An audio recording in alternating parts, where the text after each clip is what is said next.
What's going on, everyone? Welcome to A Few Minutes. Today I want to talk about whenever you start your order with light cases and you know you are getting heavier cases later on in the order.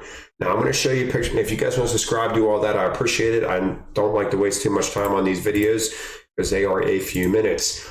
So what happened is in the first part of this order, usually we get heavier cases. I wasn't getting them. I was skimming through the first four aisles, and I knew I was going to get heavier cases later. So my concept is I want as much wood showing as possible for those heavier cases. I don't want to spread these cases all over the front of all over the pallet and have to put heavier cases on them, smashing them. So what I did was I just flew through my first aisles. And I probably finished all this within a matter of like 8 minutes or less. I just flew through the first, threw all these on, and it took me about 2 minutes just to organize these cases. When I know I'm skimming through aisles, I just throw them on my pallet. I like to organize them once I see everything on the pallet. That way I'm not moving cases around multiple times. I'm only moving them once. So what I did was put them on, and then I organized them because I knew I was getting to a heavier part of the, coming up with heavier items, as you can see right here. This is the part of the warehouse that I knew I was coming up with this stuff. Look at this. Nice, solid cases on the base of the pallet, as much wood exposed as possible. And I got a nice pallet built because of that. Long cases, the length of the pallet, not the width, because these longer dog foods, if you put them to the width of the pallet, you're going to leave yourself a small space on the corner. I like big, strong corners, and this is exactly how I stack every time. I got this bakery bucket, probably the first case in that aisle of getting heavier cases. Why didn't I leave it on the base? Because I only had one of them. So I threw it to the side, and I figured I'd throw it up at a later time.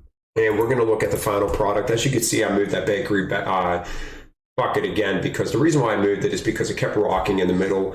And I was like, you know what? I'm going to put that on the corner because I'm higher up the pallet, and I don't mind that case being on the corner. And then I was able to level it off. But guys, here, so I had like 3, 4, 5 heavy cases, and then I started getting all lighter cases. So I stacked them up the front. And guys, you can still see, even with bags and this stuff, what do you see? Everything pointing in as I possibly can, pointing towards the middle of the pallet. You don't see the bath tissue or Kellogg's the cereal running the length of the pallet. You see it running the width. You see it running towards the middle because this is the strongest point of my pallet. I want as much stuff pointing towards the middle as much as possible. If I'm running cases this way, guys, what do you see here? A high and a low. And if I get another high and a low, I'm rotating them around to be level again.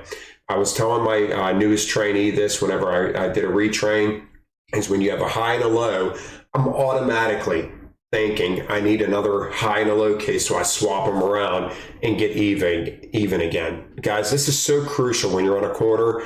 And I showed my trainee this, and they just, they're like, I just don't think of that. Yeah, I think of it all the time.